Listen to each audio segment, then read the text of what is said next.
Hi everyone, welcome to my channel if you're new here. Today's video is going to be my wrap up of the months of September and October. I read not very many books in the months of September and October. September I was kind of reading normally, but I was just reading some chunky ones. And then October I had a really busy month. That is usually what causes my reading slumps. Yes, I'm in a reading slump. It's when I kind of take a break from reading unintentionally, to do something outside of my house, venture out into the real world and get out of the habit of picking up a book, and then it's really hard to get back to it despite how much I love reading. So I didn't get to very many books in October or September. Decided to combine the 2 months together, also because I didn't have time to film at the end of September / beginning of October. I still read some good books, also some not so great books, but I'm excited to chat to you about them because I feel like some of these reads are pretty kind of pivotal, ones I've been wanting to get to for a long time. My opinions vary from perhaps the public viewing of some of these books.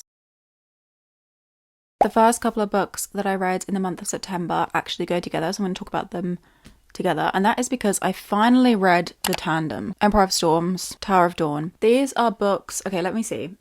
Ignoring the prequel, they're books 5 and 6 in the Throne of Glass series, which is an 8-book fantasy series. That's including the prequel. So I only have one book left after this one, which is, of course, Kingdom of Ash. These two books, the first one is Empire of Storms. Despite Tower of Dawn then coming after it, they actually follow the exact same timeline. They run alongside each other and the endpoint is the same for both books. You're just following different characters in each. So it's recommended that you read the books in tandem. Some chapters of Empire of Storms, followed by some chapters of Tower of Dawn, back to Empire of Storms, back to Tower of Dawn, etc. This is so that you don't get to the end of Empire of Storms. Instead of being able to, be so excited and rush into the final book, you have to sit through Tower of Dawn, which is basically the exact same thing all over again, just from someone else's POV. The characters we're following in the individual books are not experiencing these same things. They're in different areas of the continent, so they're living their lives separately. So it's not like a really boring copy and paste just from a different POV. We are getting pretty different plots, but there are some major events that happen in the world that link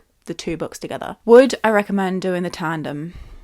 I thought that there would be a lot more moments where it felt like it was something that was really worth it. Like there's one moment, it's really difficult to explain this without spoiling things, but basically there's a point where one of the characters says something about another character from the other book, and those two events or locations kind of match up for a split second, and it's really interesting. And I thought that in that very moment I was like, the tandem is 100% worth it. But there weren't a lot of those moments, so I actually wonder if maybe the drag of reading, these books are about 650 pages each, reading over 1,000 pages of one author, one series in one go, it can take a long time. It took me a couple months to get through these. I just think that maybe I don't recommend the tandem. I'm glad that I did it, but at the same time, I think if I reread these books, I wouldn't read them in tandem. The other reason why they recommend you reading the tandem is because Cale, who is the main character in Tower of Dawn, he's an unlikable character. He goes through an incredible amount of character growth in this book. I didn't really care about Cale. I didn't really have an opinion. I didn't like him or dislike him either way. His actions in the past, while they haven't been great things, in fact, they've been pretty bad ones, they do kind of align with his character. So seeing the growth and him coming to terms with his past and the trauma he's been through, but also the mistakes he's made, and allowing himself to forgive himself, but to also understand that you can be remorseful for your actions, but then also allow yourself to move on with your life and make peace, particularly with yourself after having made peace with the people you hurt. So I did actually enjoy Tower of Dawn, perhaps more than some people did. The other thing with Tower of Dawn is that it's set in a kind of Middle East inspired kind of desert landscape, which is not usually my favorite within fantasy. I prefer something more kind of English, French, German, medieval times, that inspiration. But I pleasantly surprised myself by how much I enjoyed the setting of Tower of Dawn. I thought it was really beautiful. The descriptions of the foods and the market, the land and the people there and everything like that. I thought it was really unique for the Throne of Glass series, so I really enjoyed that. Empire of Storms, we're following characters that we know and love, as well as some new ones which we discovered in Queen of Shadows. I particularly love Alid and Lorcan. I loved that storyline, probably one of the most, the POV there. We split between lots of different POVs, and I feel like some of them I preferred over others, but it's always a good time. So overall I gave Empire of Storms 4.5 stars and Tower of Dawn 4.5. They might be slightly different ratings on the reread. It is difficult to judge when you read something for so long, whether the rating you give it is accurate, because you didn't get the proper experience of the book, having dragged it out across so many weeks. I am slightly torn, but I did enjoy it. Currently, that rating sits on par with Crown of Midnight, which I feel like makes quite a lot of sense. I guess both books felt in the moment like they could be 5 stars, but there were just certain things letting them down. It didn't feel completely seamless in that rating. And whenever I've given a book 5 stars and it hasn't actually been a 5-star, I have very quickly come to regret it. I need it to be like a perfect book in my eyes for it to reach that rating. But yeah, very glad to have finally got through the tandem. I'm sorry I can't pick up both books at the same time. I want to show you them properly, but here's all my tabs. I do think I've finished annotating Tower of Dawn, but I have Empire of Storms, and like it's very, very impressive. Why is it not focusing on the book? Lots and lots of annotating. That also took me a long time to get through, but I did read some of these on my Kindle as well. All right, the next book that I read in September was unfortunately one of my least favorite books of the entire year. Perhaps my least favorite, actually. Nightshade by Autumn Woods. This is a book that every single person I know who's rated it has given it 4.5 stars or 5 stars and has truly, thoroughly enjoyed it. I gave it 1.5 stars. And while I'm slightly nervous to speak about this book, I also feel like I want to tell you why, because I personally would love to hear from someone like myself who said that they did enjoy it and listed the reasons why, and I actually would have helped me stay away from the book, because I really don't think it's worth your time. I did definitely go into it with the right expectations. I went into it expecting a silly, fun, atmospheric time.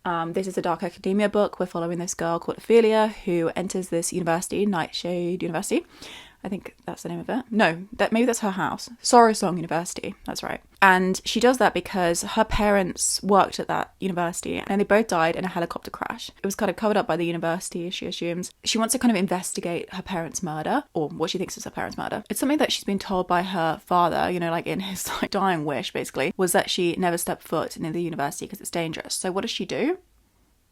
Enrolls in the university. 1.5 stars because this book was not an offensive read. There was nothing like actually really like fundamentally wrong with it. That would be a 1 star, but 1.5. The half, I'm being so generous here. I'm just going to reel off the things I didn't enjoy about it, but I'm not going to go into a lot of depth here because I've got quite a few things to mention. First things first, pretty major one, the dialogue was incredibly cringy. Yes, I went into it for a very fun time, but some of the lines were just like out of this world cringe level. The pacing made literally no sense. We're all kind of like floating along at the beginning, and then suddenly at the end, like we change locations and the pacing just goes out of control. You know, we kind of drop all we've been looking at before.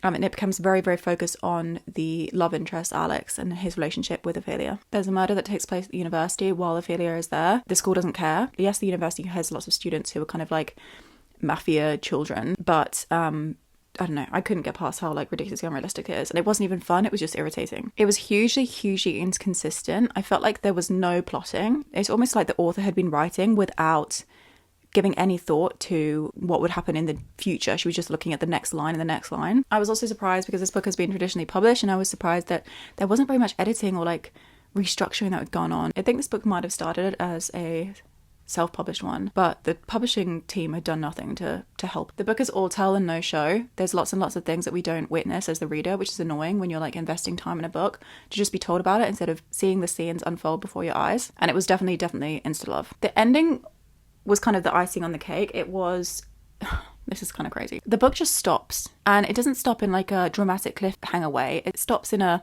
oh, we've run out of pages, so we're gonna have to continue this one in a sequel. But the sequel won't even be a sequel. It will just be like part 2. The book ending is so abrupt, and I was like, why did I waste my time through that to get basically no answers? Also for one of the main characters to have done like a complete 180. The action one of the characters made didn't make sense based on the dynamic that he'd built with the other character. I thought that the main male character was really attractive, Alex, and I also really enjoyed his relationship with both his mother and his sisters. He's got lots of little sisters, and that was just really beautiful to see. But that was like the one part that I really enjoyed. The rest of it, I mean, it's on hold. I unhauled it immediately. Literally immediately. I won't be thinking about that one again, hopefully. Okay, then the final book I read in September was Lady Macbeth by Ava Reid. My first Ava Reid, and a 4-star read. I really enjoyed this one. This is a retelling of Macbeth through the perspective, obviously, of Lady Macbeth. It is very different. I feel like the plot points are there of the actual Macbeth play, of the Shakespeare play, but they are slightly remodeled by Ava Reid. This book is super atmospheric. It's very beautiful, like dripping with like these cold, like dark, cave-like scenes. This castle up in Scotland that's built on this cliff by the sea, and everything's damp and eerie and lovely to this woman, this Lady Macbeth, who has been taken away from her father, who was a lord and married off to Macbeth, who she does not know, who's also a lord, in his fight to become the king, if you're not familiar with Macbeth play, but he's doomed in it. This was really beautifully written as well. It wasn't difficult to understand at all, and it wasn't super like flowery or lyrical, but there were just some lines that felt very punchy, really summed up kind of like the female experience in these small ways that felt kind of profound. Lady Macbeth is told through Lady Macbeth's perspective, and it's very, very internal. We're very much stuck up in her head and how she perceives everything. So it is quite a feminist read, just in the sense that she's kind of awake to the injustices of her living situation. I don't think the ending of this was super memorable looking back on it, but I don't think I really cared. I think it was just fun to go along with the journey. I would highly recommend this book if you're interested. It has quite bad reviews, but I think it's from Macbeth purists who don't like the idea of a retelling, which I guess is fair enough in a certain way, but also I think this book is getting at something a bit more and developing on a character who is herself very, very interesting in the Shakespeare play, but is perhaps not explored enough, or as much as some of us would have liked to have been. Okay, those are all the books that I read in September, 4, and now we're going to get to the 2 books I read in October. I can't believe it was only 2. It's crazy. First book I think I started in September. I read this kind of 50-50, and this is Too Much and Not in the Mood by Durga chew-bose. This is such a beautiful essay collection. It's very, very relatable in these tiny little moments that the author has just jotted down. It's like she's taken note of these things she's experienced in real life, and they just feel ridiculously personal despite them maybe not having been something you've actually experienced yourself. It's absolutely dripping in nostalgia. There's not a huge like underlying theme that's running throughout all these stories. They are just kind of a little bit random, but they are all very, very nostalgic. This woman in her kind of mid to late 20s looking back on growing up in America as the child of immigrants. I gave this 4 stars. The way I work out my ratings for short stories and essay collections overall is by rating each of the stories and adding them up, dividing them by how many there are to get an average. 4 stars is incredibly high rating in terms of an essay collection. Some of these, in fact quite a few of them, let me see how many. Yeah, so I think 4 of the about, how many were there? 14 essays were 5 stars, which is incredible, but most were around a 3.5 to a 4. I highly, highly recommend if you want to read something that's a little bit literary, a little bit kind of elevated perhaps from some fiction books, but is also incredibly readable, very, very kind of heartfelt as well. I really enjoyed this a lot. I highly recommend it. Lastly, I read Fear Stalks the Land, a commonplace book by Thom Yorke and Stanley Donwood. Thom Yorke, of course, being lead singer in Radiohead. This is a book that I bought at the Radiohead exhibition in Oxford. I did a vlog of the experience of going there and also buying this book and then reading this book. So if you want full thoughts, I would recommend checking out that video. I went on a lot towards the end, particularly about my thoughts on this and why I think it's worth it or not worth it, including fledgling lyrics, notes, faxes, sketches, lists of all kinds and scribblings towards Nirvana, as were sent between the 2 authors during the period of 1999 to 2000 during the creation of Kid A and Amnesiac, a document of creative process and a mirror to the fears, portents and fantasies invoked by the world as its citizens faced a brave new millennium. This is 100% fan service. I had a very, very mixed experience of reading it. I don't think it was quite profound enough, important things, but a lot of it was just nonsense. So it was hard to kind of navigate and to make sense of some of the notes between these 2 people, ones that I think in a lot of cases should have remained between the 2 people and shouldn't have been shared, not because there was anything particularly personal here, but because it was kind of hard to decode as a reader. I still like this book though. I wanted to like it, and I love having just like pages of lyrics from some of my favourite albums from one of my favourite bands. I would recommend this if you're a hardcore Radiohead fan.